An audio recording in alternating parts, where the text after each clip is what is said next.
सुंदरवन जंगल में एक बड़ा सा बाजार लगता था और बाजार में अक्सर भीड़ लगा करती थी। गर्मियों के मौसम में ये सारी भीड़ बंटी कबूतर के पेप्सी की दुकान पर लगी रहती थी। अरे बंटी काका, मुझे ऑरेंज वाली पेप्सी दे दो। मुझे येलो वाली और लाल वाली। बच्चे हो या बड़े, सभी बंटी कबूतर की पेप्सी बहुत पसंद करते थे और बंटी कबूतर पूरी ईमानदारी से पेप्सी बनाया करता था। अच्छा फिल्टर्ड पानी, साफ चीनी और साफ सुथरे तरीके से वो जूस बनाकर उन्हें प्लास्टिक की थैलियों में भरा करता था। बंटी कबूतर की 1 रुपए वाली पेप्सी बहुत बिका करती थी। कुछ ही देर में उसका सारा स्टॉक खत्म हो जाया करता था। अरे काका, पेप्सी है क्या? नहीं बेटा, सब खत्म हो गया, अब कल आना। बंटी कबूतर की दुकान के सामने कालू कौवा की दुकान थी। कालू कौवा आइसक्रीम बेचता था, पर गर्मियां होने के बावजूद भी उसकी आइसक्रीम बिक नहीं रही थी। पता नहीं ये बंटी अपनी पेप्सी में क्या मिलाता है, जो सारे जंगल वाले सिर्फ इसी की पेप्सी पिया करते हैं। 1 रुपए वाली पेप्सी में भला क्या स्वाद होगा? मेरी तो आइसक्रीम तक खराब हो रही है। स्वाद का तो पता नहीं, पर वो आइसक्रीम से सस्ती है, शायद इसीलिए ज्यादा बिकती है। हाँ, हो सकता है। क्यों ना आप भी पेप्सी बेचना शुरू कर दें? अरे पर पेप्सी बनाएगा कौन? पेप्सी बनाने की जरूरत थोड़ी है। बाजार में बहुत सारी कंपनियां पेप्सी बेचती है, आप भी उनसे खरीद कर बेच सकते हो। सोच लो, बहुत मुनाफा होगा। कल ही शहर जाकर ढेर सारी पेप्सी खरीद लाता हूँ। फिर अगली सुबह कालू कौवा शहर से ढेर सारी जूस वाली पेप्सी ले आया और उसने वो सब पेप्सी अपने फ्रिज में रख दी। अच्छा किए, आप एक बाहर बोर्ड लिख दो कि यहाँ पेप्सी मिलती है। ठीक है, जैसा तुम कहो भाग्यवान। कालू कौवा ने एक बोर्ड पर लिखा, यहाँ पेप्सी मिलेगी, और ये बोर्ड अपनी दुकान के बाहर लगा दिया। कुछ देर बाद एक छोटे बच्चे ने वो बोर्ड पढ़ा। यहाँ पेप्सी मिलेगी काका, कौन कौन से कलर हैं? सब कलर है, तुम्हें कौन सा चाहिए ये बताओ। मुझे तो एक येलो वाली और एक ऑरेंज वाली चाहिए। कालू कौवा ने उस बच्चे को 2 पेप्सी के पैकेट थमा दिए। वो बच्चा वहीं खड़े खड़े पेप्सी पीने लगा। ये तो बहुत बढ़िया है, मजा आ गया। ये लो, एक और पेप्सी मेरी तरफ से फ्री। जाकर अपने दोस्तों को भी बताना मेरी दुकान में पेप्सी मिलती है। हाँ काका, जरूर बताऊंगा। और कालू कौवा का ये फंडा काम कर गया। वो बच्चा उड़ते हुए जंगल में गया और कुछ देर बाद वो अपने कुछ दोस्तों के साथ लौटा। यही वो दुकान है। मुझे भी 2 ऑरेंज वाली चाहिए और मुझे लाल वाली। कालू कौवा ने सबको पेप्सी दे दी। बस तब से कई पक्षियों ने कालू कौवा की दुकान से पेप्सी खरीदी। आज तक जंगल वालों ने बस बंटी कबूतर की पेप्सी चखी थी, पर आज उन्हें कंपनी का स्वाद भी अच्छा लगने लगा था। अरे वाह, ये काले रंग वाली पेप्सी तो मैं पहली बार पी रहा हूँ। और भी काफी फ्लेवर है, नींबू पानी, काला खट्टा, ऑरेंज। वाह भाई वाह, अब तो रोज अलग अलग फ्लेवर चख सकते हैं। कालू कौवा के पेप्सी बेचने की वजह से बंटी कबूतर की दुकान पर ग्राहकों की कमी हो गई थी। मुझे थोड़ा सब्र से काम करना होगा।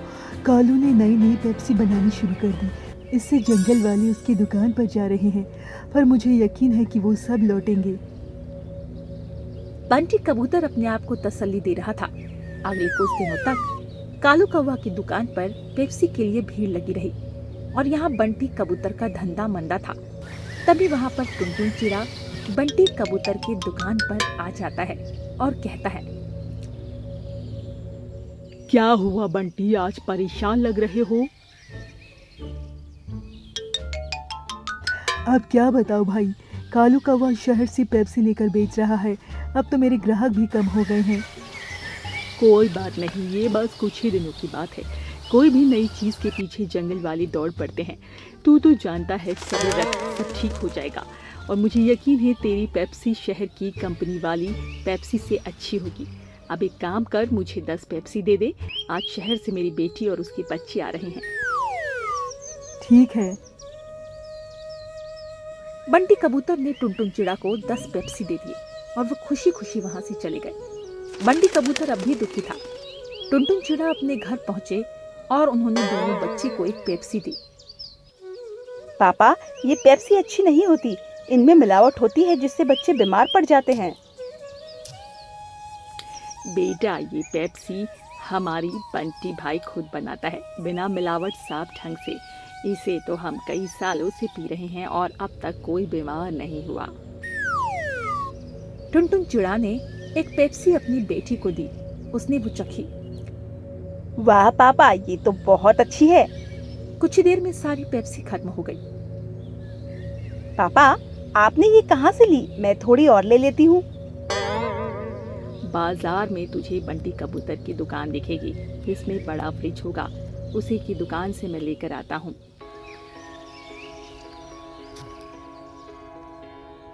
मीनू चिड़िया बाजार पहुंची तो वो बंटी कबूतर और कालू कौवा की दुकान में उलझ गई। उसे समझ नहीं आ रहा था कि कौन सी दुकान है। शायद जिस दुकान पर भीड़ लगी है मुझे वहाँ जाना चाहिए। मीनू चिड़िया कालू कौवा की दुकान में आ गई। मुझे भी पेप्सी देना। जैसे ही कालू कौवा ने फ्रिज में पेप्सी के पैकेट निकाले, मीनू चिड़िया ने मना कर दिया। नहीं नहीं, ये नहीं चाहिए।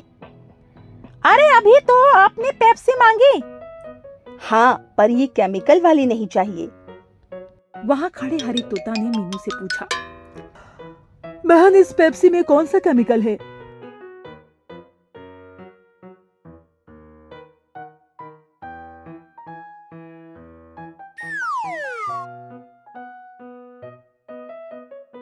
अगर ऐसी बात है तो तुम यहाँ पेप्सी लेने क्यों आई हो?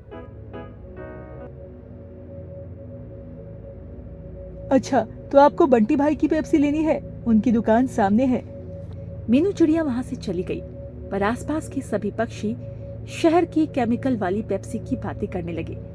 मीनू चिड़िया ने बंटी कबूतर की दुकान से पेप्सी खरीद ली और वो घर चली गई। केमिकल वाली पेप्सी की बात जंगल में आग की तरह फैली और सारे माता पिताओं ने अपने बच्चों को कालू कौवा की दुकान से पेप्सी लेने के लिए मना कर दिया। सभी पक्षियों को बंटी कबूतर की अच्छाई समझ आ गई और एक बार फिर बंटी कबूतर की पेप्सी बिकने लगी। कालू कौवा की दुकान से कोई भी पेप्सी नहीं खरीद रहा था और थक हार कर कालू कौवा ने पेप्सी बेचना ही छोड़ दिया। मीनू चिड़िया ने पूरे जंगल के पक्षियों को बीमार होने से बचा लिया और सब कुछ पहले जैसा हो गया। अरे, इस बार मुखिया के पद पर कौन खड़ा हुआ है? मुझे नहीं पता, पर सुनने में आ रहा है कि कालू कौवा इस बार खड़ा हो रहा है। वो तो बड़ा ही अकड़ू है। अगर वो मुखिया बना तो हो गया जंगल का बंटाधार। हमारे जंगल के लिए तो टुनी चिड़िया ही अच्छी नेता रहेगी, क्योंकि वो सबका कितना ध्यान रखती है। अब कहने के लिए तो कोई हरी तोता को भी अच्छा बता रहा है, और वैसे भी हमें क्या लाभ होने वाला है? चाहे कोई भी मुखिया बन जाए, लाभ तो उसे ही होगा जो नेता बनेगा। अरे तुम ऐसी बातें क्यों कर रहे हो? तुमने देखा नहीं, बूढ़ा कबूतर ने अभी तक हमारा कितना भला चाहा है। हाँ, पर हर कोई एक जैसा नहीं होता है। तो मैं चाह रहा था कि इस बार भी वही मुखिया बने। उन्होंने तो इलेक्शन लड़ने से ही मना कर दिया। चलो कोई बात नहीं, अब ये तो हमारी किस्मत है कि कौन मुखिया बनता है।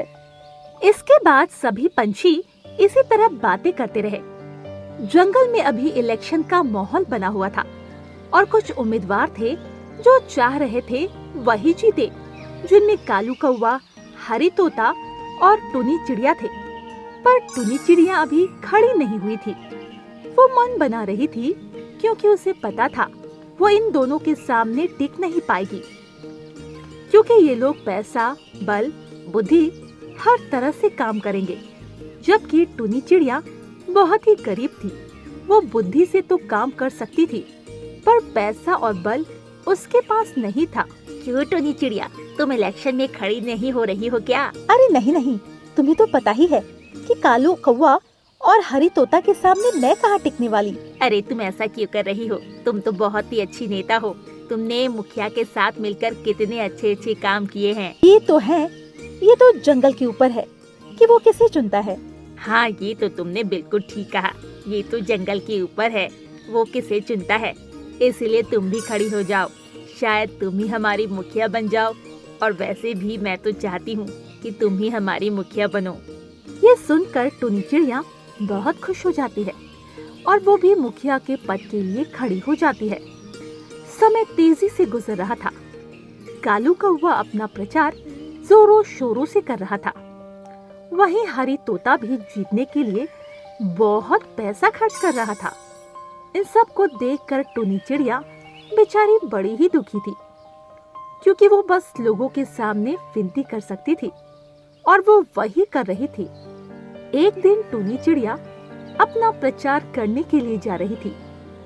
तभी उसने देखा एक चिड़िया का परिवार झाड़ियों में फंसा हुआ है और जोर जोर से चिल्ला रहा है, बचाओ, कोई तो बचाओ, हम लोग यहाँ फंसे हुए हैं। ये देखकर टुनी चिड़िया उसी तरफ गई और उन लोगों से कहा, अरे तुम लोग शांत हो जाओ, मैं अभी तुम्हें निकाल लेती हूँ। और ये कहकर उसने एक एक करके सभी को बचा लिया।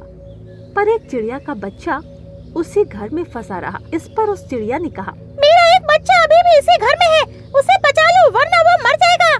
तुम चिंता मत करो, मैं अभी उसे निकाल कर लाती हूँ। वो झाड़ियाँ बहुत ही नुकीली थी। इसी के साथ झाड़ियों के नीचे बहुत तेज धारा में नदी बह रही थी। ये सब देखकर टुनी चिड़िया ने हिम्मत नहीं हारी और वो उन झाड़ियों में फिर चली गई। उस चिड़िया के बच्चे को लेकर आने लगी। तभी घोंसला नदी में गिर पड़ता है, जिससे वो चिड़िया माँ बहुत दुखी हो जाती है और आंखें बंद करके रोने लगती है। तभी किसी की आवाज आती है, ओ माँ, मैं आ गया। चिड़िया ने जब आंखें खोली तो उसने अपने बच्चे को पाया और टुनी चिड़िया को भी। चिड़िया ने टुनी चिड़िया का धन्यवाद किया और उससे कहा, मुझे बहुत खुशी है कि तुमने मेरे बच्चे की रक्षा की। आज के समय में तुम्हारे जैसे लोग कहाँ हैं जो अपनी जान को जोखिम में डालकर ये सब करे। ये सुनकर वो बहुत खुश हुई। वहीं ये बात जंगल में आग की तरह फैल गई।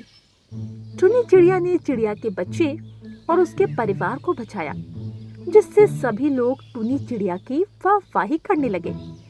वहीं जब ये बात कालू कौवा और हरी तोता को पता लगी तो वो लोग बहुत ही ज्यादा गुस्सा हुए। ये चिड़िया हमसे आगे नहीं निकल सकती है। हम लोग इतना पैसा खर्च कर रहे हैं इस पद को पाने के लिए और ये बस मदद करके हीरो बनना चाहती है। इसे तो सबक सिखाना पड़ेगा। हाँ, तुम बिल्कुल ठीक कह रहे हो। भले ही हम दुश्मन हैं, पर अगर हमें इसे अपने रास्ते से हटाना है तो हमें साथ आना ही पड़ेगा। और ये कहकर हरी तोता और कालू कौवा एक साथ हो जाते हैं। एक दिन टुनी चिड़िया बाजार सब्जी लेने जा रही थी। तभी रास्ते में हरी तोता और कालू कौवा उसे घेर लेते हैं और उससे कहते हैं, बड़ी सबकी हीरो बन रही थी, अब अपने आप को बचा कर दिखाओ। अब हम तुम्हें नहीं छोड़ेंगे। मेरे रास्ते से हट जाओ वरना बहुत बुरा होगा। तुम हमारा कुछ नहीं कर पाओगी, क्योंकि मेरे साथ और भी कई सारे लोग हैं। और ये कहकर कालू कौवा ने टुनी चिड़िया के ऊपर हमला करवा दिया, जिससे टुनी चिड़िया बुरी तरह घायल हो गई। जब टुनी चिड़िया को होश आया तो वो अपने घर पर थी और उसके हाथ और पैरों में पट्टी बंधी थी। वहीं उसके घर पर बंटी कबूतर और वही चिड़िया थी जिसने उसकी जान बचाई थी। अरे टुनी चिड़िया, ये सब क्या हो गया? किसने किया? इस पर टुनी चिड़िया ने उन सभी को सारी सच्चाई बताई, जिसे सुनकर वो लोग बहुत गुस्सा हुए। उन लोगों की इतनी हिम्मत! जीतने के लिए वो लोग ये सब करेंगे? अब हम उन्हें बिल्कुल भी जीतने नहीं देंगे। नहीं, अगर तुम लोग इस तरह करोगे तो वो लोग अपने पैसे के दम पर फिर से हमला करवाएंगे। हमें शांत रहना पड़ेगा। वोट पड़ने दो, जब वोट खोलेंगे तो उन्हें पता लगेगा कि जीत किसकी हुई है। इसके बाद टुनी चिड़िया ने हिम्मत नहीं हारी और वो घर घर जाकर सभी से निवेदन करने लगी कि सभी वोट उसे ही दे, क्योंकि अगर जंगल को बचाना है तो उसे जिताना जरूरी है। वही सभी को पता लग चुका था कि कालू कौवा और हरी तोता ने क्या किया। एक दिन हरी तोता और कालू कौवा गौरी कोयल के घर पर गए और उससे कहा, अरे गौरी बहन, वोट तो हमें ही देना। अगर तुमने हमें जिताया तो हम तुम्हारा मकान पक्का बनवा देंगे। हाँ हाँ, क्यों नहीं, पर वोट किसे दूं? तुम तो दो लोग हो। अरे किसी को भी दे देना, चाहे हरी तोता जीते या कालू कौवा। हम लोग अब एक ही साथ आ गए हैं। ये तो बहुत अच्छी बात है। इसका मतलब टुनी चिड़िया अकेली है। अरे उसका क्या, मुझे नहीं लगता वो जीतने वाली है। ये तो भाई वक्त ही बताएगा। इसके बाद वो लोग वहाँ से चले जाते हैं और गौरी कोयल को एक मिठाई का डब्बा देते हैं। पर गौरी कोयल को सब पहले ही पता था। आखिरकार वोट वाला दिन आ गया और सभी पंछी वोट डालने गए। कालू कौवा और हरी तोता उन्हें घर से उठाकर वोट डलवाने ले जा रहा था। वहीं टुनी चिड़िया अभी भी सही नहीं हो पाई थी, जिस वजह से वो घर पर ही बैठी हुई थी, जिससे वो दोनों बहुत ही खुश हो रहे थे। शाम तक लगभग सभी पंछियों ने वोट डाल दिए। अब सभी को अगले दिन का इंतजार था और अगले दिन बूढ़ा कबूतर ने मुखिया के पद की घोषणा की। इस बार मुखिया का पद के लिए जो उम्मीदवार चुना गया है वो बहुत ही काबिल और होनहार है। मुझे उसी की उम्मीद थी और आप सभी ने उसी को जिताया। मुखिया जी, आखिरकार उसका। हाँ, क्यों नहीं कालू कौवा, उसका नाम है टुनी चिड़िया। ये सुनकर कालू कौवा और हरी तोता के पैरों तले जमीन खिसक गई, क्योंकि उन्हें उम्मीद नहीं थी कि टुनी चिड़िया जीत जाएगी और उन्हें इतनी करारी हार मिलेगी। वहीं टुनी चिड़िया की जीत से सभी पंछी बहुत खुश थे और टुनी चिड़िया खुद भी बहुत खुश थी कि इतने संघर्षों के बाद वो मुखिया बन गई। तो दोस्तों, हमें इस कहानी से यही सीख मिलती है कि जीतने के लिए कभी भी किसी का बुरा नहीं करना चाहिए, क्योंकि इससे हमें हार ही मिलती है।